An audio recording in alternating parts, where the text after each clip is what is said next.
TVN24 news নেটওয়ার্কের নিয়মিত আয়োজন দ্য ভিউজ অনুষ্ঠান থেকে আপনাদের সবাইকে স্বাগত জানাচ্ছি আমি রানা আহমেদ। সুপ্রিয় দর্শক, আপনারা এই মুহূর্তে যারা ঘরে টেলিভিশন সেটের সামনে বসে অনুষ্ঠানটি দেখছেন কিংবা আরেকটু পরে টেলিভিশন সেটের সামনে বসে আপনাদের এই প্রিয় অনুষ্ঠানটি উপভোগ করবেন, কিংবা এই মুহূর্তে যারা ফেসবুক লাইভে ঢুকেছেন অথবা আরেকটু পরে ফেসবুক লাইভে ঢুকবেন, কিংবা আরও পরে সময় সুযোগ মতো যারা ইউটিউবে এই অনুষ্ঠানটি দেখবেন তাদেরকেও আগাম স্বাগত জানিয়ে রাখি। সুপ্রিয় দর্শক, আজকের এই অনুষ্ঠানে আমরা দুটো বিষয় নিয়ে কথা বলবো, দুটোই খুব গুরুত্বপূর্ণ বিষয়। একটি হচ্ছে আমরা যে বাড়ি কিনতে চাই কিন্তু কম দামে, সবচেয়ে কম দামে কিভাবে কিনতে পারি, যেটি আমি আপনি অনেকেই জানি না, কিন্তু জানার চেষ্টা করলে কিন্তু খুব কম দামে বাড়ি কিনতে পারি। সেটি হচ্ছে বাড়ি কেনা বেচায় অফ মার্কেট ডিল। এটি সেই তার তরিকা, সেই কম প্রতিযোগিতা এবং বেশি লাভ। আজকে আলোচনার প্রথম অংশে এটি নিয়ে আলোচনা করবো, এবং দ্বিতীয়টি আরও একটু মজার বিষয় এবং আরও একটা আকর্ষণীয় বিষয়। সেটি হচ্ছে যে আমরা চাকরির পেছনে ঘুরি, কিন্তু চাকরি যে আপনার পেছনে ঘুরতে পারে সেটা কি আমরা জানি অনেকেই?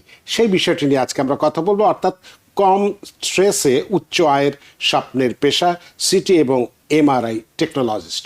এটি হচ্ছে সেই বিষয়টি যেটি চাকরি আমার পেছনে ঘুরে, আমি চাকরির পেছনে ঘুরি না। সুপ্রিয় দর্শক, এই বিষয় দুটোর উপরে যদি আপনাদের কোনো প্রশ্ন থেকে থাকে, সেই প্রশ্নগুলো করবার জন্য আমাদের টেলিভিশন স্ক্রিনে যে টেলিফোন নম্বরটি ভেসে উঠেছে, তারপরেও আমি বলে দিচ্ছি 6463079828। এই নম্বরে ফোন করতে পারেন, কিংবা যাদের ফোন করতে খুবই অসুবিধা হয় তারা আমাদের ফেসবুকেও প্রশ্ন রাখতে পারেন। আমরা সবগুলো প্রশ্নেরই উত্তর দেওয়ার চেষ্টা করব। এবং ইত্যকার এই সমস্ত বিষয়ে আলোচনা করবার জন্য অনুষ্ঠানের প্রথম অংশে অংশগ্রহণ করছেন আমাদের সকলের প্রিয়জন, প্রিয় মানুষ, প্রিয় মুখ, প্রিয় রিয়েলটর জনাব মাহবুব মামুন, রিয়েল এস্টেট ইনভেস্টর এবং এজেন্ট। জনাব মাহবুব মামুন, আপনাকে স্বাগত। ধন্যবাদ রানা ভাই, আমাকে এত সুন্দর একটা সুযোগ করে দেওয়ার জন্য ধন্যবাদ TVN24, আর ধন্যবাদ সব দর্শককে যারা এখন দেখছেন বা পরবর্তীতে দেখবেন, ইউটিউবে দেখবেন বা লাইভে দেখতেছেন, সবাইকে ধন্যবাদ। Thank you. আপনাকেও অসংখ্য ধন্যবাদ যে আপনার সব রকম কর্মব্যস্ততা উপেক্ষা করে আমাদের স্টুডিওতে উপস্থিত হয়েছেন, এবং খুব একটু অফ মার্কেট ডিল, এই যে বাড়ি কেনার একটা অপূর্ব কৌশল, এটি নিয়ে আপনি কথা বলবেন। তবে তার আগে আমি একটু একটা মিনিট দর্শকদের সাথে এই বিষয়টির কৌশলটি সম্পর্কে একটু আলোচনা করতে চাই। সুপ্রিয় দর্শক, আমরা সবাই স্বপ্ন দেখি একটা নিজের বাড়ি, যেখানে থাকবে নিরাপত্তা, স্বস্তি আর ভবিষ্যতের নিশ্চয়তা। কিন্তু আমরা যখন বাড়ি খুঁজতে যাই তখন দেখি একই বাড়ির জন্য অসংখ্য ক্রেতা, বাড়তি দাম আর এক অদৃশ্য প্রতিযোগিতা। তাহলে প্রশ্ন হচ্ছে, এই ভিড়ের বাইরে কি কোনো পথ নেই? হ্যাঁ, আছে একটি ভিন্ন জগৎ, যেখানে বাড়িগুলো বাজারে আসে না, তবুও হাত বদল হয় চুপচাপ, কৌশলে, বুদ্ধিমত্তার সাথে। আর এই জগতেরই নাম অফ মার্কেট প্রপার্টি।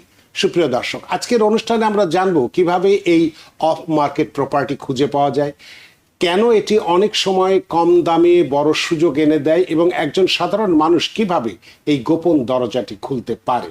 আর এই বিষয়ে কথা বলতে আমাদের সাথে আছেন এমন একজন অভিজ্ঞ রিয়েলটর, যিনি এই অফ মার্কেট জগতের বাস্তব অভিজ্ঞতা থেকে আমাদের সামনে তুলে ধরবেন সাফল্যের গল্প, সতর্কতার বার্তা আর স্মার্ট বিনিয়োগের সঠিক পথ। তাহলে চলুন শুরু করা যাক আজকের মূল আলোচনা, বাড়ি কেনা বেচা অফ মার্কেট ডিল, কম প্রতিযোগিতা, বেশি লাভ। জনাব মাহবুব মামুন সামান্য একটু গুরুত্ব তুলে ধরেছে আজকে আমাদের আলোচনার বিষয়। আপনার কাছে প্রথমেই যে প্রশ্নটি করতে চাইবো সেটা হচ্ছে যে একজন অভিজ্ঞ রিয়েলটর হিসেবে, এজেন্ট হিসেবে, ইনভেস্টর হিসেবে আপনার কাছে আমি জানতে চাইবো যে অফ মার্কেট প্রপার্টিটা আসলে কি? সাধারণ ক্রেতারা কেন এটি সহজে জানতে পারে না বা এত কম জানেন, এবং অফ মার্কেটের বাড়িগুলো খুঁজে পাওয়ার বাস্তব উপায়গুলো কি কি? থ্যাংক ইউ এগেন রানা ভাই এন্ড TVN24-কে। অফ মার্কেট বাড়িগুলো সাধারণত সবাই দেখতে পায় না, কারণ হলো ওইগুলো জেলোতে বা অন্য কিছুতে আসে না পাবলিকলি। অফ মার্কেটের কিছু প্রসিজিওর আছে, আপনি যদি ওইগুলো ফলো করেন তাইলে আপনি অফ মার্কেট ডিলগুলো পাবেন। সাধারণত যেগুলো বাড়ি, সাপোজ ফর এন এক্সাম্পল, একটা বাড়ি আপনার আছে, আপনি রেগুলার মর্গেজ যেটা আছে ওইটা দিতে পারতেছেন না, তো ওইটা যদি আপনি কন্টিনিউ করতে না পারেন, ওইটা অনেক সময় ব্যাংক নিয়ে যায়, তো ব্যাংক সেল করার চেষ্টা করে। এটা একটা ওয়ে হইতে পারে।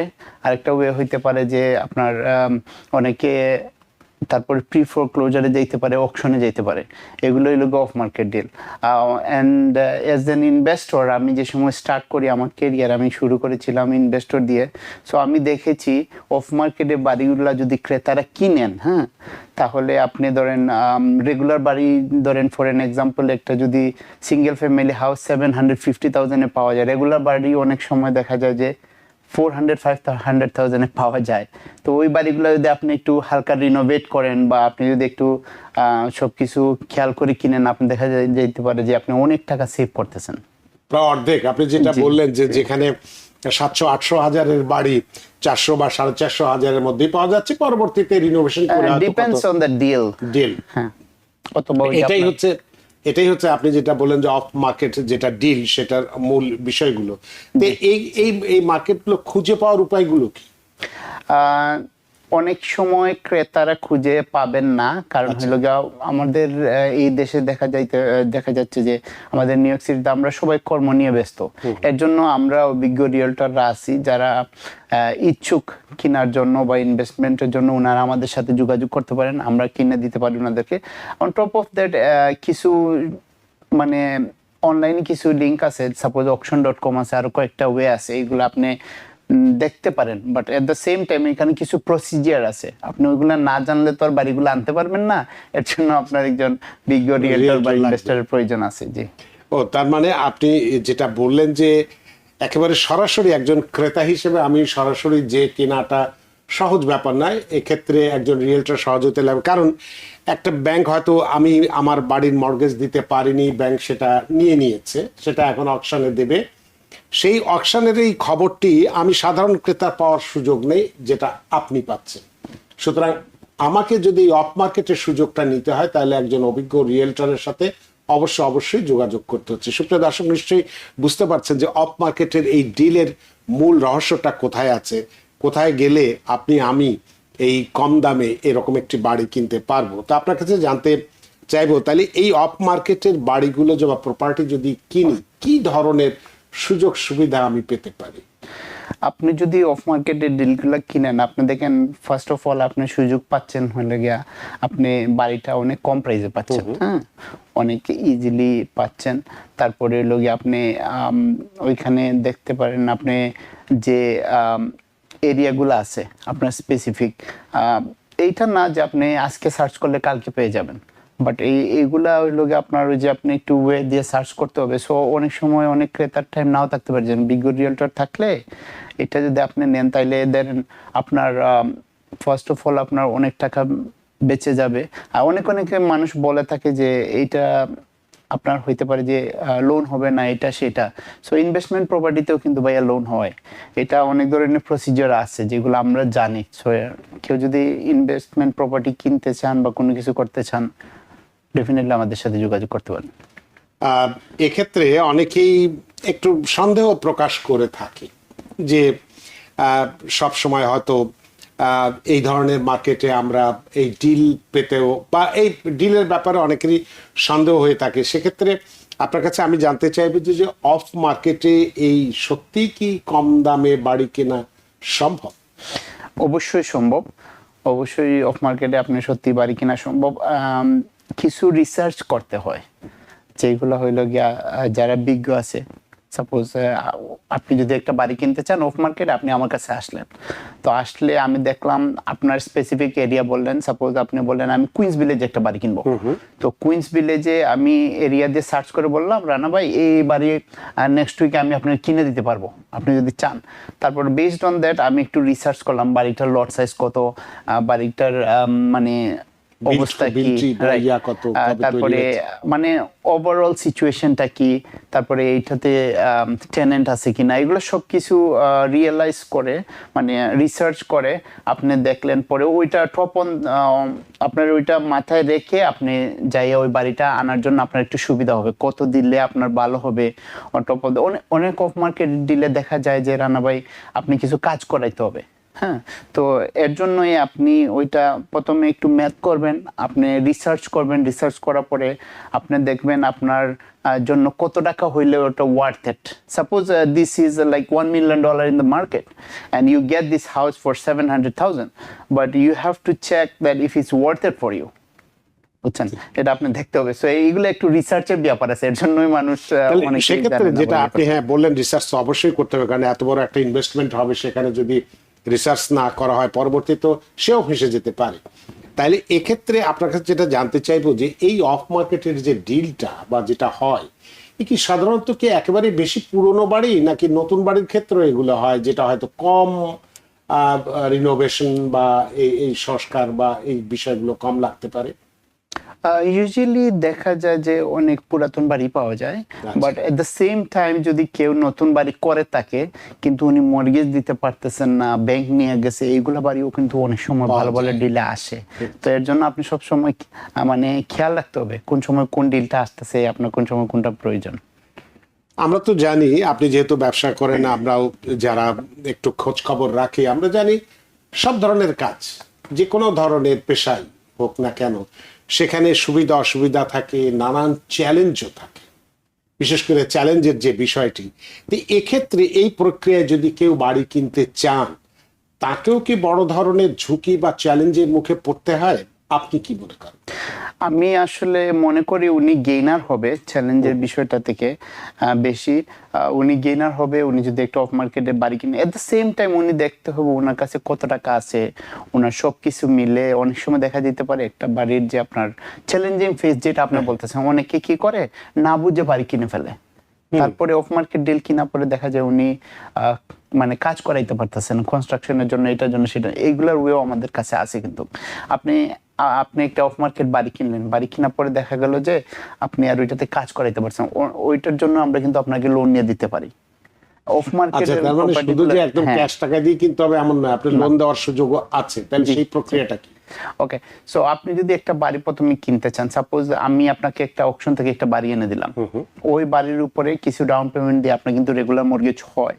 রেগুলার মর্গেজ হওয়ার পরে আপনি কিন্তু চাইলে কনস্ট্রাকশন লোনও নিতে পারেন, নিয়ে কিন্তু ওই বাড়িটা আপনি সংস্কার করে দিতে পারেন। তো আপনি যদি ওই বাড়িটা রেডি টু মুভ করেন, পরে আপনি ক্যালকুলেট করে দেন আপনার কত টাকা পড়ছে। ইউজুয়ালি আপনার $1 million বাড়ি 700-800,000 or maybe 900,000 আপনি হয়ে যায়, তো স্টিল আপনি 100,000 গেইন করতেছেন মার্কেট থেকে।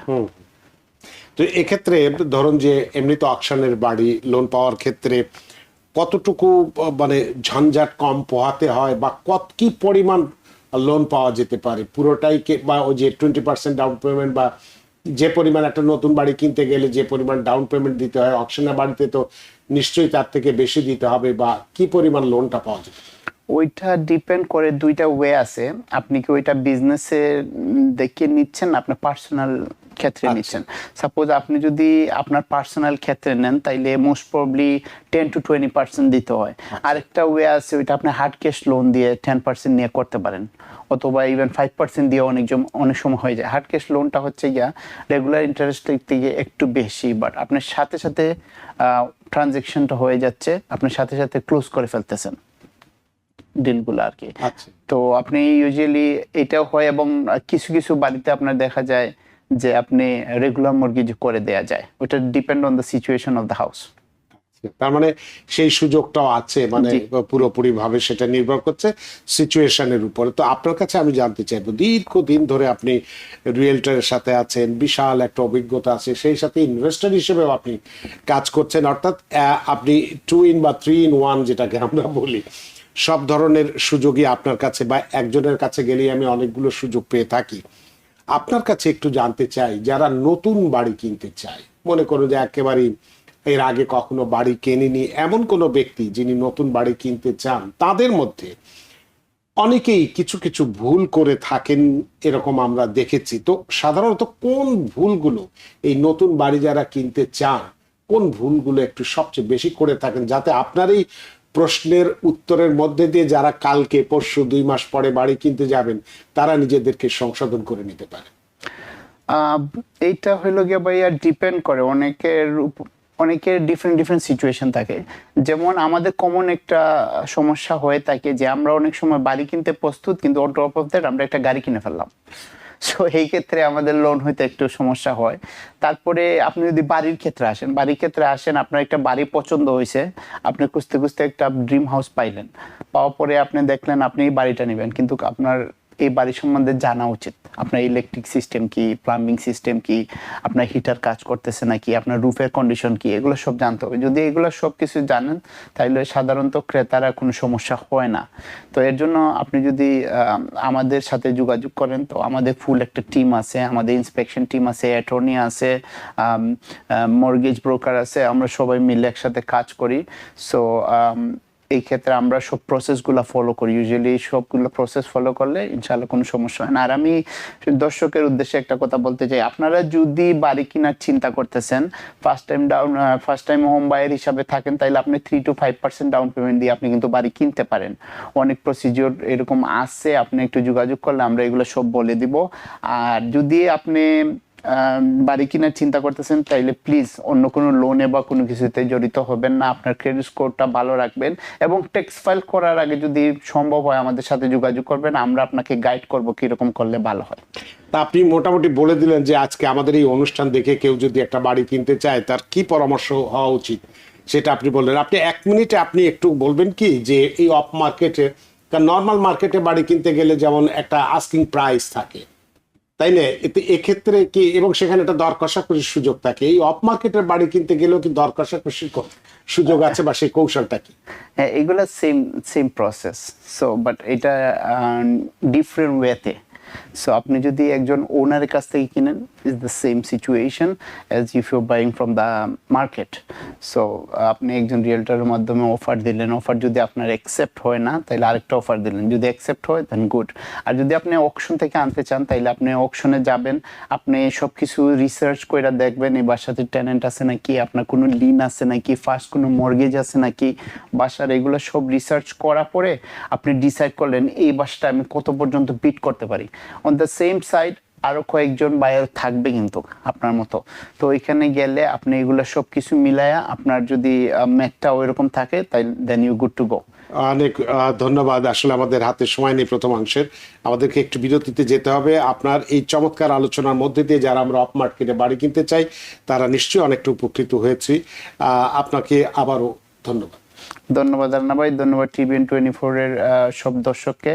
Thank you so much for being with us, and if you need any help please contact me, my info is there. So again, my name is Mahbub Mamun. I'm an investor and real estate agent in New York City. Please give me a call if you need any help. My number is 347-220-5274. Thank you. অনেক ধন্যবাদ। সুপ্রিয় দর্শক, নিচ্ছে একটি ছোট্ট বিরতি, সে পর্যন্ত আমাদের সাথেই থাকুন। সুপ্রিয় দর্শক, বিরতির পর ফিরে এলাম আপনাদের প্রিয় অনুষ্ঠান দ্য ভিউজ অনুষ্ঠানের দ্বিতীয় অংশে। আমরা আলোচনা করব, আমি একটু আগেই বলেছিলাম যে চাকরি আমাদের পেছনে, আমরা যেমন চাকরির পেছনে ঘুরি, কিন্তু এক্ষেত্রে চাকরি আমাদের পেছনে ঘুরে। আজকের এই অত্যন্ত গুরুত্বপূর্ণ বিষয় যে কম স্ট্রেসে উচ্চ আয়ের স্বপ্নের পেশা সিটি এবং MRI টেকনোলজিস্ট হিসেবে, এটি হচ্ছে সেই স্বপ্নের বা সেই গুরুত্বপূর্ণ বিষয়টি। এই বিষয়টি নিয়ে আলোচনা করবার জন্য আমাদের স্টুডিওতে উপস্থিত হয়েছেন আমাদের সকলের প্রিয়জন, প্রিয় মানুষ, জনাব Irfan Nishat, nuclear medicine technologist, Montefiore medical centre. জনাব ইরফান নিশাত, আপনাকে স্বাগত। ধন্যবাদ রানা ভাই, ধন্যবাদ TVN এর সকল দর্শক শ্রোতাকে। আপনাকেও অসংখ্য ধন্যবাদ। আমি জানি আপনি কাজ থেকে দৌড়ে এসেছেন। কমিউনিটির আমাদের অনেকেই চাকরি খোঁজেন, চাকরি পান না, এবং এক্ষেত্রে চাকরি তা আমাদের পেছনে ঘোরে, অথচ আমরা জানি না।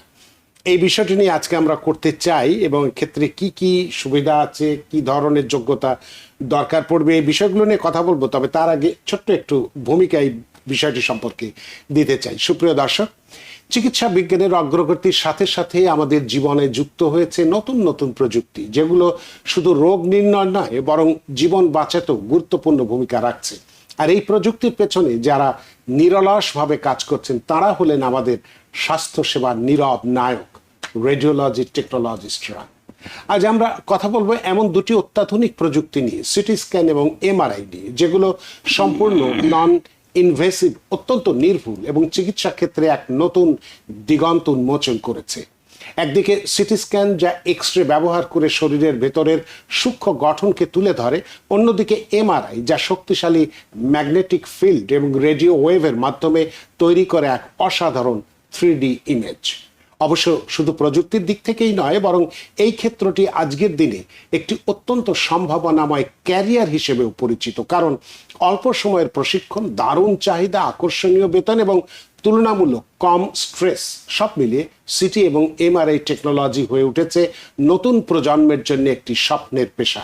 কিন্তু কিভাবে এই ক্যারিয়ারে প্রবেশ করা যায়, কি কি যোগ্যতা থাকা দরকার, বাস্তব জীবনে কাজের অভিজ্ঞতা কেমন, আর সত্যিই কি এই পেশায় রয়েছে শতভাগ চাকরির নিশ্চয়তা এবং অনেক বেশি বেতন? আর এসব প্রশ্নের উত্তর জানতে আজ আমাদের সাথে রয়েছেন এমন একজন অভিজ্ঞ রেডিওলজিস্ট, যিনি আমাদের সাথে তুলে ধরবেন এই ক্ষেত্রে বাস্তব চিত্র, সম্ভাবনা এবং চ্যালেঞ্জ। তো দর্শক, চলুন শুরু করা যাক আজকের মূল আলোচনা। কম স্ট্রেসে উচ্চ আয়ের স্বপ্নের পেশা সিটি এবং এমআরআই টেকনোলজিস্ট কিভাবে হবে।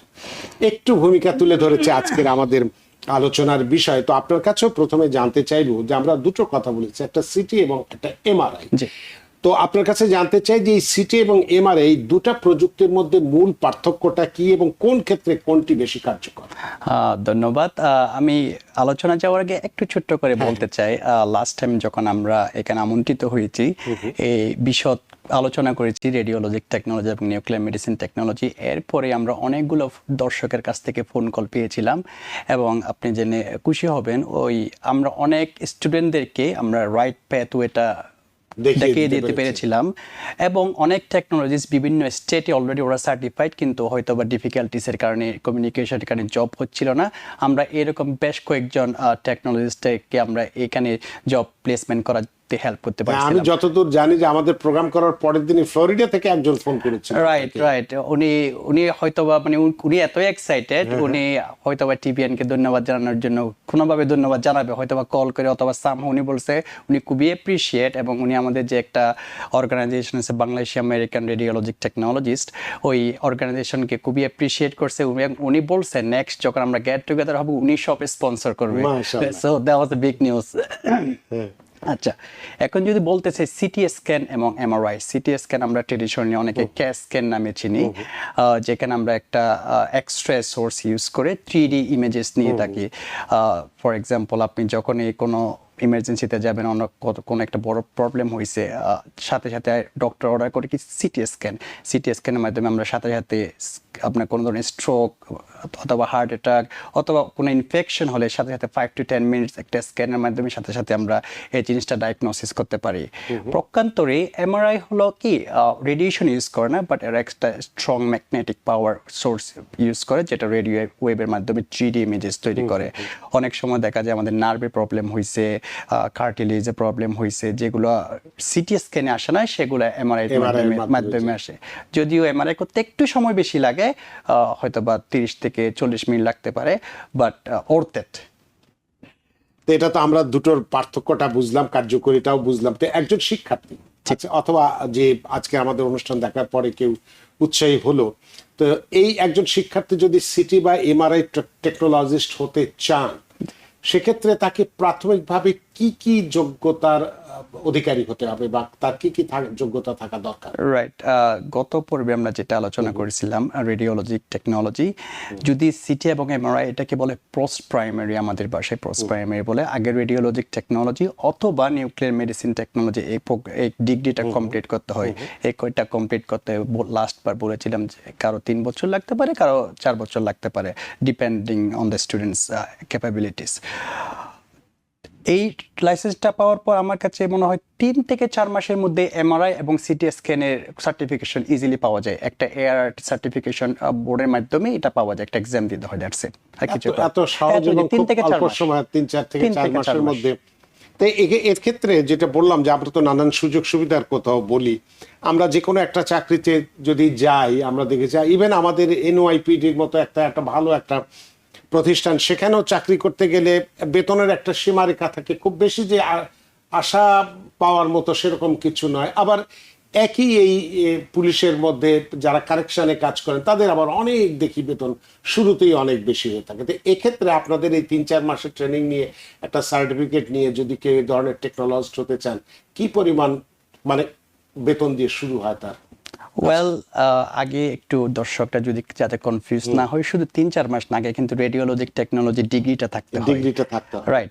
যদি আপনি রেডিওলজিক টেকনোলজি করেন, প্রাইমারিলি আপনি একদম এজ এ স্টার্টিং স্যালারি হয়তো বা 85 প্লাস, আচ্ছা। বাট 3-4 মাস সময় নিয়ে ওই সার্টিফিকেশন পাওয়ার পর 3-4 মাস সময় নিয়ে যদি আপনি সিটি স্ক্যান এবং এমআরআই দুইটা করেন, সেক্ষেত্রে আপনার starting definitely 120 plus basic salary. এটা একটা বিশাল ব্যাপার। বিশাল ব্যাপার। অনেক। তো তাহলে ওই যে প্রাক যে যোগ্যতার কথা বললেন, ওটা কয় বছরের কোর্স করলেন? যে ওটা কারো ক্ষেত্রে 2 বছরে কমপ্লিট করতে পারে, যারা এক্সট্রা অর্ডিনারি অনেক স্ট্রং একটা ব্যাকগ্রাউন্ড থেকে আসে, যেমন কেউ ফিজিক্সে, লেটসে কেমিস্ট্রি অথবা বায়োলজিতে ব্যাচেলর কমপ্লিট করছে, ওদের স্ট্রং অলরেডি একটা ব্যাকগ্রাউন্ড আছে, ওদের 2 বছরে হয়ে যায়। যারা একদম ফ্রেশম্যান, ওদের ক্ষেত্রে হয়তো বা 3 থেকে 4 বছর লাগে। সেটা তো খুব বেশি না, বেশি না, বেশি না। 2 বা 3 বছরই আমি ধরলাম, আর তার সাথে 2 মাস বা 3 মাসের মাস। একটা বেসিক কোর্স। রাইট। তো সেটা করে যদি শুরু ইনিশিয়াল বেতন যদি 80-85 হয়, এবং এরপরে যে যদি 1 লাখের 20-এর মতো বললেন, এটা একদম বেসিকটা। amazing। এটা একটা সাংঘাতিক ব্যাপার না এটা, যে কোনো এবং এক্ষেত্রে যেমন অন্য আমরা নানান ইভেন আমরা পিএইচডি করার পরেও দেখেছি যে চাকরির পেছনে আমাদেরকে ঘুরতে হয়, আমাদেরকে রেফারেন্স নিতে হয়, নানান কিছুতে যেতে হয়। এই বিষয় নিয়ে আমি আপনাকে একটা মানে একদম এক্সপেরিয়েন্স, আমার আজকে এক্সপেরিয়েন্স, আমি যেখানে কাজ করি মন্টিফিউরি মেডিকেল সেন্টার, এটা একটা স্টুডেন্ট আসে ওখানে, একটা মেডিকেল কলেজ। আজকে একটা নতুন স্টুডেন্ট আসছে, আমি বলছি তুমি কোথা থেকে আসছো? বলতেছে আমি এমএসকে তে আগে ক্লিনিক্যাল ওরিয়েন্টেশন করছি, আমার আগে ব্যাচেলর এবং মাস্টার ছিল বারুক কলেজ থেকে বিজনেস অ্যাডমিনিস্ট্রেশনে। আচ্ছা। মাস্টার্স করার পর শুধু সে 1 বছর করছে একটা প্রতিষ্ঠানে জাস্ট জয়েন করার জন্য, ও পায় না শেষ পর্যন্ত। ও নিউক্লিয়ার মেডিসিন প্রোগ্রাম করছে, কারণ ও জানেন নিউক্লিয়ার মেডিসিন প্রোগ্রাম করলে চাকরির নিশ্চয়তা 100%। আরেকটা উদাহরণ, ছোট্ট উদাহরণ, আমারই কলিগ আমার সাথে কাজ করে, তার প্রায়র ডিগ্রি ছিল Columbia university, not a Columbia university, Fordham university থেকে বায়োকেমিস্ট্রিতে কমপ্লিট করার পর, সে ব্যাচেলর কমপ্লিট করার পর সে এক্সপেক্টেড স্যালারি অনুযায়ী চাকরি পাচ্ছিল না, হয়তো পাচ্ছিল 50 প্লাস 60 প্লাস, ওইভাবে চাকরি 2 বছর 3 বছর হয়ে গেছে। শেষ পর্যন্ত ও আমাদের প্রোগ্রামে এসে, এবং সে খুবই হ্যাপি, সে 2 বছর কমপ্লিট করেই, কারণ ওর স্ট্রং ব্যাকগ্রাউন্ড ছিল, 2 বছরের মধ্যে সে নিউক্লিয়ার মেডিসিন টেকনোলজিস্ট এবং রেডিওলজি যে কোনো একটা হোক, ও এখন খুবই হ্যাপি, ও she is making a lot. সেজন্যই আমরা বলছিলাম যে আসলে এই ক্ষেত্রে চাকরি মানে পেছনে ছুটতে হয় না, চাকরি আপনার পেছনে ছুটবে। তো আপনি সার্টিফিকেশন অর্জনের কথা বললেন, একটা বিষয়, এটা একটা গুরুত্বপূর্ণ বিষয়। তো এই ফিল্ডে এই সার্টিফিকেশন অর্জন করতে গেলে সেক্ষেত্রে আমাদেরকে কি কি প্রক্রিয়া বা রয়েছে বা যেটা অবলম্বন করতে হয়? আচ্ছা, ইনিশিয়াল ডিগ্রিটা নেওয়ার পর এআরটি সার্টিফাইড কতগুলা টিউটর আছে, প্রাইভেট টিউটর, ওরা এআরটি সার্টিফাইড, ওদের মাধ্যমে 2 থেকে 3 মাসে একটা কোর্স করতে হয় স্কুলে। ওদের একটা প্রতিষ্ঠান আছে, প্রতিষ্ঠানে 2-3 মাস থেকে 3 মাস, ওরাই আবার একটা ক্লিনিক্যাল ওরিয়েন্টেশনের জন্য আপনাকে রেফার করে, ওখানে হয়তো মাসখানেক করে আপনি বোর্ড এক্সামের জন্য প্রিপেয়ার্ড হলেই আপনি এক্সাম দিয়ে দিতে পারবেন, সাথে সাথে আপনি সার্টিফিকেটটা হয়ে যাবে। এছাড়া আর কোনো এক্সট্রা প্রিপারেশনের দরকার হয় না। তার মানে এই এতক্ষণে আলোচনার মাধ্যমে আমরা যেটা দেখলাম যে অন্যান্য চাকরির ক্ষেত্রে যেমন একটা তীব্র প্রতিযোগিতা থাকে, একটা পদ হয়তো আছে, একটা দেখা যাচ্ছে শত শত মানুষ সেখানে আবেদন করছে বা সেখানে যাওয়ার চেষ্টা করছে, এই ক্ষেত্রে তাহলে কেন? এই ক্ষেত্রে হবে অপোজিট। আচ্ছা। প্রতিষ্ঠানরাই একটু প্রতিযোগিতা করে এই টেকনোলজিসকে আগে কে পাবে। তাই? হ্যাঁ, যে প্রতিষ্ঠান আমাদেরকে বেটার অ্যাপ্রিসিয়েট করে, আমরা ওই প্রতিষ্ঠানে যাই। মানে জবের পরিমাণ বেশি, টেকনোলজিস্টের পরিমাণ একটু কম সেই তুলনায়। আর আপনি জানেন এই সিটি এবং এমআরআই হলো অপ্রতিদ্বন্দ্বী, ওদের কোনো মানে আর কোনো বিকল্প নাই। এটা সব জায়গায়, আপনি একটা ছোট একটা কমিউনিটিতে করেন, কমিউনিটি হসপিটাল হইলো, ওখানে একটা সিটি মেশিন, একটা এমআরআই মেশিন, সব জায়গায়। সেই তুলনায় ওইভাবে স্টুডেন্ট আসতেছে না, যেভাবে পেশেন্ট বাড়তেছে, যেভাবে মেশিন বাড়তেছে, ওইভাবে তার স্টুডেন্ট আসতেছে না। যার কারণে এত আকর্ষণীয় একটা জব হওয়ার পরেও এই আপনি যেটা বললেন যে স্টুডেন্ট আসছে না, তার মানে কি এখানে কোনো ঝুঁকি আছে, মানে স্বাস্থ্যগত দিকের কোনো পরিবেশগত দিক এটা থেকে বা আমার কাছে মনে হয় না অত বেশি স্বাস্থ্যগত ঝুঁকি আছে। ওটা আমাদের একটা রেডিয়েশন ব্যাচ আমরা অলওয়েজ ক্যারি করি, যারা রেডিয়েশন নিয়ে কাজ করি। ওটা আমাদের ভেরি মিনিমাম রেডিয়েশন আমরা এক্সপোজ করি, যে ধরনের রেডিয়েশন আমরা সানলাইট থেকে আপনি যদি 20 মিনিট সানলাইটে দাঁড়ান, যে পরিমাণ রেডিয়েশন এক্সপোজ করবেন, সেম রেডিয়েশন আমরা এভরি মান্থে এক্সপোজ করি, হুইচ ইজ প্রিটি ব্যাকগ্রাউন্ড। তো ওটা নিয়ে আমার কাছে মনে হয় না সমস্যা আছে। একটু সমস্যা থাকতে পারে স্টুডেন্ট কম আসার, সেটা হলো কমিউনিকেশন গ্যাপ। অনেকে কিন্তু জানে না, দেখা যায় নতুন করে স্টুডেন্ট ভর্তি হয়েছে কোনো একটা, ওরা জানে না যে সিটি স্ক্যান, এমআরআই এগুলার এত বেশি job demand compare to the other major. ওরা অন্য মেজর কনসিডার করে, ওরা প্র্যাকটিক্যাল ফিল্ডটা দেখে না মেজর চুজিং এর ক্ষেত্রে। অনেক সময় দেখা যায় মা বাবা বলে তুমি এটা করো ওটা করো, কিন্তু ওরা প্র্যাকটিক্যাল যেটা মেজারমেন্ট ওটা করতে পারে না, যার কারণে স্টুডেন্ট কম আসে এবং সবসময় একটা গ্যাপ থেকে যায় চাকরি এবং স্টুডেন্টের মাঝখানে। এটা আপনার কাছে একটু জানতে চাই যে ধরেন অনেক চাকরি আছে বা জব স্যাটিসফ্যাকশনের একটা বিষয় আছে, সুযোগ সুবিধার একটা বিষয় আছে, বেতনের বাইরেও অনেক চাকরিতেই আছে। তো এই ক্ষেত্রে এই চাকরিতে আপনি আমি জানতে চাচ্ছি যে নানান রকম সুযোগ সুবিধা কি ধরনের আছে, যেমন ওভারটাইম সুবিধা কি পরিমাণ আছে, বা চাকরিতে ওভারটাইম বা অতিরিক্ত ইনকামের সুযোগ কতটা, বাৎসরিক ছুটি কতটা, অনেক ক্ষেত্রে যেমন থাকে, এই ক্ষেত্রে কিরকম আছে? নিউ ইয়র্ক সিটিতে বেশিরভাগ হসপিটাল 1199 ইউনিয়ন দ্বারা রান করে। মিনিমাম আপনার 1 মাস তো ভ্যাকেশন থাকবেই, প্লাস 1 সপ্তাহ আপনার পার্সোনাল ডে থাকবে, প্লাস সিক ডে থাকবে 12 ডেজ প্লাস। এছাড়া অনেক ধরনের সুযোগ সুবিধা, পিএফএল তো আছে, এফএমএল এগুলো তো আছে। আর ওভারটাইমের ক্ষেত্রে সিটি স্ক্যান এবং এমআরআই, যদি আপনি let's say for example, let's make a scenario, আপনি 3 দিন কাজ করলেন 12 আওয়ার শিফট সিটি স্ক্যানে, ওখানে কিন্তু একটা ফুল টাইম হয়ে গেল। আপনার সপ্তাহে আর 2 দিন কিন্তু ওয়ার্কিং ডেজ থেকে যাচ্ছে, ওই 2 দিন আপনি আবার 12 আওয়ার ডিফারেন্ট শিফট করলে 24 আওয়ার আপনার ওভার টাইম হয়ে গেছে এভরি উইকে, প্লাস আপনি 2 দিন বসে থাকতে পারতেছেন। Right. মানে নরমাল এমনি ধরে নিলাম আমি শনি রবি আমার আর ছুটি। যেটা আগেই বলেছিলাম, স্টুডেন্ট কম চাকরি বেশি, যার কারণে ওভারটাইম ইজ অলওয়েজ দেয়ার। আর সিটি স্ক্যান হলো 24 আওয়ার রান করে, কারণ বেশিরভাগ ইমার্জেন্সি কেসে তো সিটি স্ক্যান মাস্ট, দেখা যায় অলওয়েজ ইজ দেয়ার। তার মানে সুযোগ সুবিধার ক্ষেত্রে দেখা যাচ্ছে যে আমার যা বেতন, যে যে পরিমাণ পরিশ্রম করে যা বেতন পাচ্ছে, আমি ওভারটাইম তার থেকে কম, মানে কম সময় করে বেশি 1.5 টাইম করছে, ডেফিনেটলি পাচ্ছেন। বেশি করছে। আপনি জানেন এখন ডোনাল্ড ট্রাম্পের যে বিগ বিউটিফুল বিল, ওভারটাইমের উপর তেমন কোনো দেওয়া লাগে না, ট্যাক্স এখন দেওয়া tax লাগে না। নাই। তো এটা আমাদের জন্য একটা বিশাল সুবিধা হয়ে সুযোগ গেছে এখন, সুবিধা। এটাও এক্ষেত্রেও অনেকটা বড় সুবিধা হয়ে Right. গেছে আপনাদেরকে। যে আপনার কাছে এখন একটু জানতে চাই যে অনেক ক্ষেত্রেও কিছু চাকরি আছে যেগুলো ভীষণ আকর্ষণীয়, অনেক ক্ষেত্রেই আছে অনেক আকর্ষণীয় চাকরি, কিন্তু স্ট্রেস, সাংঘাতিক রকম স্ট্রেস আছে। তো এই ক্ষেত্রে এবং যে কারণে এত স্ট্রেস হওয়ার কারণে, অনেক আকর্ষণীয় হওয়ার কারণেও অনেকে কিন্তু সেই ধরনের চাকরি নিতে চান না বা করতে চান না। তো এক্ষেত্রে এই পেশার কাজের চাপ বা স্ট্রেসটা কেন? দেখেন রানা ভাই, প্রত্যেকটা পেশায় কিন্তু কিছু না কিছু স্ট্রেস আছে। স্ট্রেস ছাড়া যদি কোনো কিছুই না, আপনি যে একটা কাজ করতেছেন, আমি যদি ঘর পরিষ্কার করি সেখানে ঘর পরিষ্কার কিছু না কিছু করি, স্ট্রেস সেটারও থাকবে। stress আছে। তবে যদি আমি কম্পেয়ার করি অন্যান্য মডেল এর সাথে, অন্যান্য জবের সাথে তুলনা করলে, আমার কাছে মনে হয় খুবই মিনিমাম একটা স্ট্রেস আমাদের ক্যারি করতে হয়। আমি যদি রেটিং করতে হয় 3 out of 10 stress level, which is very minimal. তো এক্ষেত্রে আপনি শুরুতেই আপনার কাছে আমি জেনেছিলাম যে সিটি এবং এমআরআই দুটোর মধ্যে পার্থক্য কি সেটা আপনি বলেছিলেন। তো আপনার কাছে এখন আমি জানতে চাইবো যে সিটি এবং এমআরআই এই দুই ক্ষেত্রের কাজের পরিবেশ বা দায়িত্বের মধ্যে কি ধরনের পার্থক্য আছে? সিটি স্ক্যান হলো কি, বেশিরভাগ সময় দেখা যায় ইমার্জেন্সি পেশেন্ট চলে আসে, কারণ কারো স্ট্রোক হইলো, কারো ট্রামা হইলো, সাথে সাথে আমাদের অ্যাকশন নিতে হয় যারা সিটি স্ক্যান টেকনোলজিস্ট ইমার্জেন্সিতে কাজ করে। একটু ওদের করতে হয়, মুভ করতে হয়।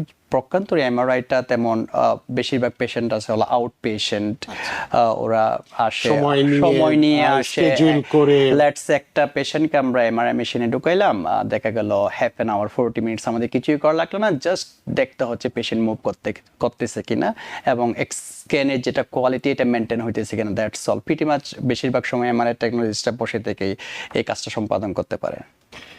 তা আমরা যারা চাকরি করি বা বিভিন্ন পেশার সাথে আসি, সবসময় আমরা চাই যে আমার চাকরির বা আমার পেশার একটা গ্রোথ Right. তাই না? এটা এটা সবসময় আমরা চাই, ক্যারিয়ার গ্রোথ এটা চাই। তো এই ক্ষেত্রে এই যে পেশাটা, এক্ষেত্রে ক্যারিয়ার গ্রোথটা কেমন আছে, যেটা দেখে যে কেউ আমরা ধরে নিতে পারি যে আর 2টা বা 10টা চাকরি ছেড়ে দিয়ে দৌড়ে এসে এখানে এই পেশা আসতে চাইবেন? ওয়েল, এটা তো একটা টেকনোলজিক্যাল ফিল্ড। তো আপনি অলরেডি কিন্তু রেডিওলজিক টেকনোলজি করে ফেলছেন, প্রাইমারিটা, তারপর এমআরআই, এটা একটা promotion, itself a big promotion. যদি আপনি রেডিওলজি, এমআরআই এবং সিটি সবগুলো সার্টিফাইড হন, তখন আপনি যদি হসপিটাল সেটিং কাজ করেন, আপনি খুব দ্রুত অ্যাডমিনিস্ট্রেশন লেভেলে চলে যেতে পারবেন, কারণ আপনার অলরেডি স্ট্রং ব্যাকগ্রাউন্ড আছে এই ফিল্ডে, আপনি জানেন কিভাবে রান করতে হয় ফ্লোরটা। সো ইজিলি অ্যাডমিনিস্ট্রেশন থেকে শুরু করে ম্যানেজারিং পজিশন অনেক উপরে যাওয়া যায়। হসপিটালে তো আর শেষ নাই, ওদের পজিশনে অনেক উপরে যাওয়া যায়। তো এই ক্ষেত্রে আপনার কাছে একটু জানতে চাই, যেহেতু আপনিও দীর্ঘদিন ধরে এই কাজের সাথে জড়িত আছেন এবং খুব ভালো একটা পেশার সাথে জড়িত আছেন, তো একজন এই টেকনোলজিস্ট হিসেবে আপনার এই প্রতিদিনের কাজের যে একটা অভিজ্ঞতা আছে, সেই অভিজ্ঞতাটা কেমন হয় যদি একটু আমাদের সাথে শেয়ার করেন? আমার কাছে মনে হয়, যদি কম্পেয়ার করি, আমি তো অন্য অনেক জব করেছি, আমি ট্যাক্সিতে কাজ করেছি, আমার ব্যাকগ্রাউন্ডে আমি রেস্টুরেন্টে কাজ করেছি। তারপর ধরতে গেলে আমার অনেক কলিগস আছে, ওদের ডিফারেন্ট প্রফেশন আছে, ওদের সাথে যদি কম্পেয়ার করতে চাই, ওদের মানে যে স্ট্রেস লেভেল, যে কাজের এনভায়রনমেন্ট, আমার কাছে মনে হয় হসপিটাল সেটিংয়ের এনভায়রনমেন্টটা অনেক বেশি কাম। আপনি কলিগদের সাথে ফান করে করে পেশেন্ট নিতে পারেন। টাইম যে কিভাবে চলে যায় 8 ঘন্টা, এটা বোঝাই যায় না। আবার অনেক সময় দেখা যায় কিছুদিন অফ থাকলে আমার বাসায় থাকতেই বোরিং লাগে, বেটার কাজে যাই, ওদের সাথে কিছু ফান করি, কিছু পেশেন্ট নিই, কিছু পয়সা কামাই আবার চাই।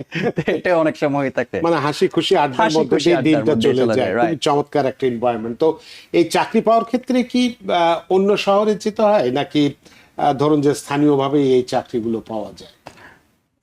এই জবের সবচেয়ে বড় সুবিধা হলো এটা, আমরা যদি অন্য জব দেখা যায়, অনেক সময় দেখা যায় একজন লোক আইটিতে করলো, কম্পিউটার ইঞ্জিনিয়ারিং করলো, ডিফারেন্ট, ওদের ক্ষেত্রে নিউ ইয়র্ক সিটিতে শুরুতে জব পাওয়াটা কিন্তু খুবই টাফ হয়ে যায়। ওরা টেক্সাস মুভ করতে হয়, ফ্যামিলি নিউ ইয়র্ক সিটিতে, ও থাকছে টেক্সাসে, ম্যারিল্যান্ডে, ডিফারেন্ট স্টেটে।